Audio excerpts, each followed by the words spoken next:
मी संजय काटे.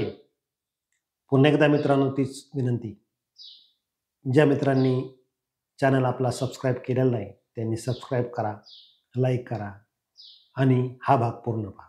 श्रीगोंदा विधानसभा मतदारसंघाची निवडणूक झाली आणि भाजप वगळता इतर सगळ्याच नेत्यांना आणि पक्षांना अवकाळ आली. त्याचं सर्वात मोठं कारण भाजपाकडून विरोधकांना अतिशय मोठा पराभव पत्करावा लागला हे एक असतानाच काँग्रेसमध्ये महत्त्वाच्या स्थानावर असणारं नागवडे कुटुंब ऐनवेळेस शिवसेनेत गेलं. शिवसेनेत जाण्यापूर्वी त्यांनी अजितदादांशी संपर्क साधून राष्ट्रवादीत प्रवेश केला आणि त्यानंतर शिवसेनेतून पराभव पत्करावा लागल्यानंतर आता काय करायचं, राजकारण कसं हाकायचं हा प्रश्न त्यांच्या पुढे आहे. त्याच वेळेस माजी आमदार राहुल जगताप यांनी शरद पवार यांच्या राष्ट्रवादीतून विधानसभेची उमेदवारी मिळवण्याचा मोठा प्रयत्न केला, परंतु तो प्रयत्न फसल्यानंतर त्याच दिवशी संध्याकाळी संजय राऊत यांच्यावर जहरी टीका करीत त्यांनी बंड पुकारलं.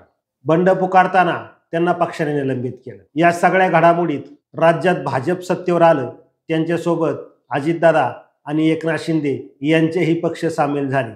त्यामुळे विरोधी काँग्रेस असो अथवा महाविकास आघाडी असो यांच्या अडचणी वाढल्या आणि त्याचा फटका या स्थानिक नेत्यांना बसला. नागवडे आणि जगताप यांच्यासह तिसरे जे उमेदवार होते वंचितकडून राहिलेले अण्णासाहेब शेलार यांनाही प्रमाणापेक्षा अधिक कमी मते मिळाल्याने त्यांचाही हिरमोड झाला आणि तेही राजकीयदृष्ट्या आज वनवासात आहेत. या सगळ्या घडामोडीत आता नागवडे आणि जगताप यांच्या आगामी राजकीय भूमिकेकडे सगळ्यांचं लक्ष आहे. ते कोणत्या पक्षात जाणार याची सगळ्यांनाच उत्सुकता आहे. राजेंद्र नागवडे हे तालुक्याच्या दृष्टीने आणि जिल्ह्याच्या दृष्टीने अतिशय महत्त्वाचे नेते आहेत.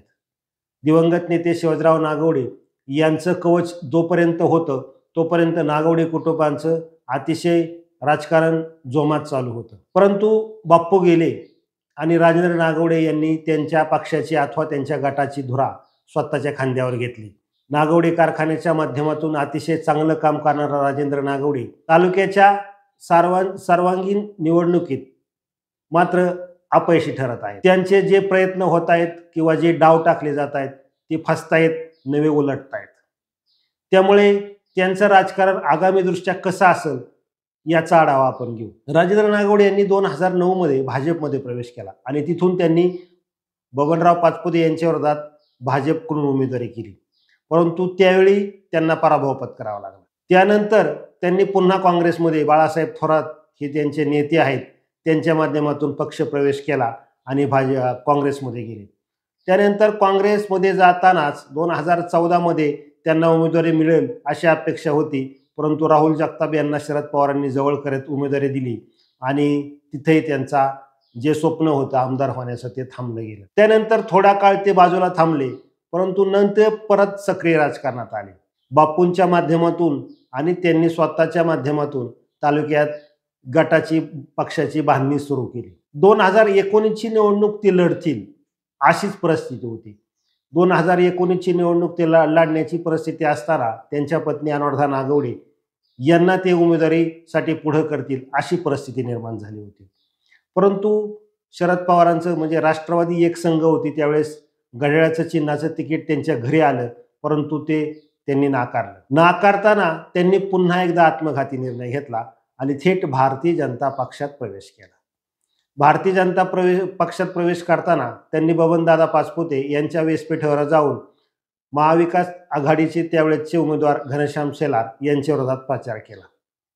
शेलार अवघ्या 4,500 मतांनी पडले, पण त्याचं सगळं खापर हे नागवडे यांच्यावर फुटलं. नागवडे यांच्यावर घनश्याम शेलार अथवा महाविकास आघाडीचं खापर फुटताना उलट पाचपुते गटानं मात्र नागवडे यांच्यामुळे आमचा तोटा झाला आणि आम्ही पराभवाच्या जवळ आलो अशी जी शक्यता होती किंवा जो आरोप होता तो कायम बोलून दाखवला. परंतु राजेंद्र नागवडे त्यानंतरही सावरले. 2024ची तयारी करण्यासाठी त्यांनी जोमाने कंबर कसली.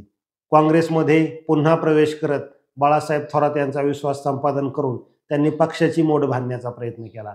पक्षाकडून दोघाही पती पत्नींना म्हणजे राजेंद्र नागवडे जिल्हाध्यक्ष आणि अनुराधा नागवडे या महिला जिल्हा काँग्रेसचे अध्यक्ष झाले. एकंदरीत आता काँग्रेसच्या माध्यमातून काहीतरी तालुक्यात एक आमदारकीचं स्वप्न त्यांनी पाहण्यास सुरुवात केली.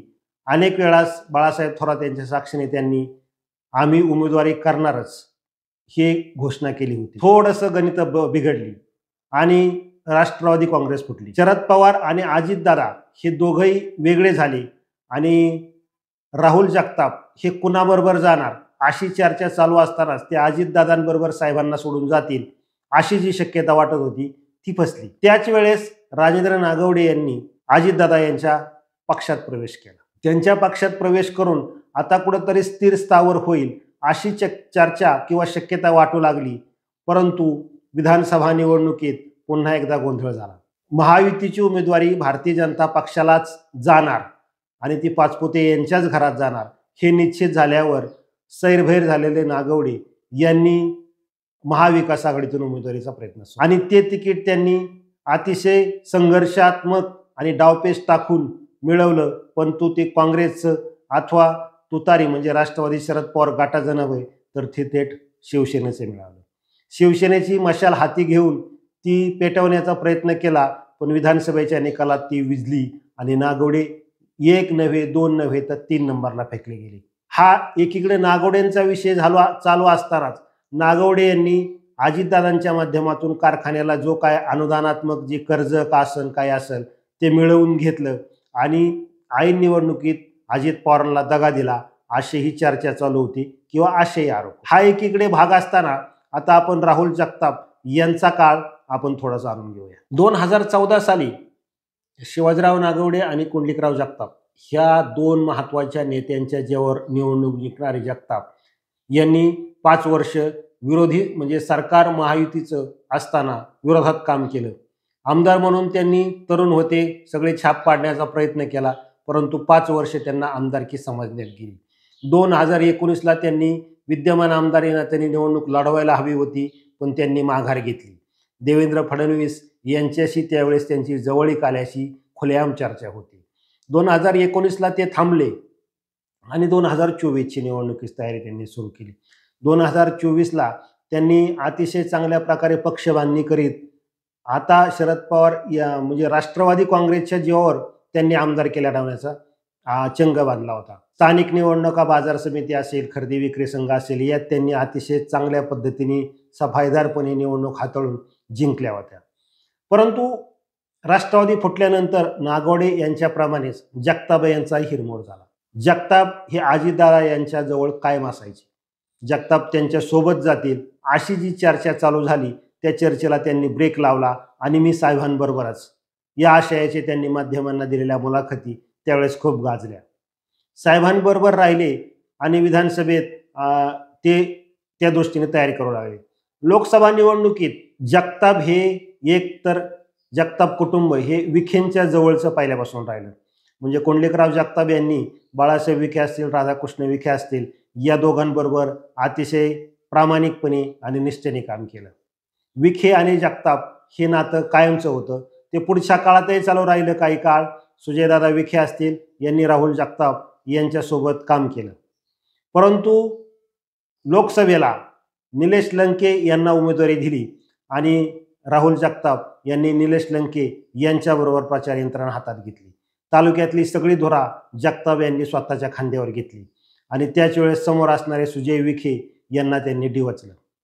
सुजय विखे यांचा पराभव झाला, लंके यांचा विजय झाला, पण त्याचा सगळ्यात मोठा फटका हा जगतापांना बसला. ते त्यांना महाविकास आघाडीने डावलल्यानंतर काय करायचं असा ज्यावेळेस प्रश्न पडला त्यावेळेस त्यांना अपक्ष उमेदवारी करण्याशिवाय कुठलाच पर्याय राहिला नाही आणि अपक्ष उमेदवारी करताना विखे कुटुंब सोबत राहिले नाही हा सगळ्यात मोठा फटका त्यांना त्या निवडणुकीत जाणवला. विधानसभा निवडणुकीत त्यांनी बंड केलं. विधानसभा निवडणुकीतलं बंड त्यांचं शमलं ते पराभवाने. परंतु जगताप यांनी ज्या पद्धतीने निवडणूक हाताळली किंवा अपक्ष म्हणून त्यांना जी सहानुभूती मिळाली त्यातून त्यांनी नंबर 2ची मतं घेतली. म्हणजे नागवड्यांच्या वरचढ अपक्ष राहून ठरलं एवढंच काय सुखाचं गणित त्यांच्याबरोबर विधानसभेला राहिलं. परंतु हे दोन्ही नेते विधानसभेत पराभूत झाल्यानंतर काही काळ राजकारणातून बाजूला गेले आहेत. आता आगामी काळात ते काय भूमिका घेतात हा महत्त्वाचा प्रश्न आहे. परंतु मिळालेली माहिती अतिशय धक्कादायक आहे. या दोन्ही नेत्यांना सत्ताधारी भाजप आणि राष्ट्रवादी म्हणजे अजितदादांचा गट जवळ करीत नाही अशी चर्चा आहे. यांना या दोन्ही पक्षांनी थांबा, सध्या नो एंट्री आहे असा बोर्ड दाखवल्याची माहिती आहे. नागवडे कुटुंबाने भारतीय जनता पक्षात जाणं किंवा अजितदादांबरोबर जाणं हे दोनच पर्याय त्यांना आहेत. त्या दृष्टीने त्यांनी चाचपणी केली, पण अजितदादांना दगाफटका करून ते पक्षातून बाहेर पडून ते ठाकरेंची उमेदवारी घेतल्यामुळं अजितदादा नाराज असल्याचं बोललं जातं. परंतु अजितदादा नाराज असताना त्यांना भारतीय जनता पक्षाचा पर्याय असला तरी भारतीय जनता पक्षाचे मुख्यमंत्री असणारे देवेंद्र फडणवीस यांच्या पक्षाचा तालुक्यात आमदार आहे. विक्रम पाचपुते यांनी अतिशय चांगल्या पद्धतीने काम चालू केल्याने त्या पक्षाला दुसऱ्या नेत्याची सध्या गरज वाटत नसल्याने त्यांना वेट अँड वॉच याच भूमिकेत ठेवल्याचे कळतंय. दुसरीकडे राहुल जगताप हे देवेंद्र फडणवीस यांच्या गुडबुकमध्ये आल्याची चर्चा निवडणूक काळात होती. म्हणजे त्यांच्या अपक्ष उमेदवारीला कुणाचं वलय आहे याची चर्चा रंगल्याने अनेकांच्या शंका किंवा अनेकांची बोटं हे फडणवीस यांच्याकडे जात होती. परंतु ते तेथेच थांबली. सध्या जगताप हे अजितदादांबरोबर जाऊ शकतात अशी मध्यंतरी चर्चा चालू झाली होती, परंतु तिलाही ब्रेक लागला. कारण हे दोन्ही नेते काहीच सध्या उपयोगाचे नसल्याने हे दोन्ही पक्ष या दोन्ही नेत्यांना नो एंट्रीचा बोर्ड दाखवून मोकळे झाल्याची दबक्या आवाजात चर्चा आहे. अर्थात या दोन्ही गटाचे कार्यकर्ते जे जवळचे निष्ठावंत कार्यकर्ते ते सगळ्यांकडे सांगत आहेत की आम्हाला दोघांनी बोलवले परंतु आम्हीच थांबलोय.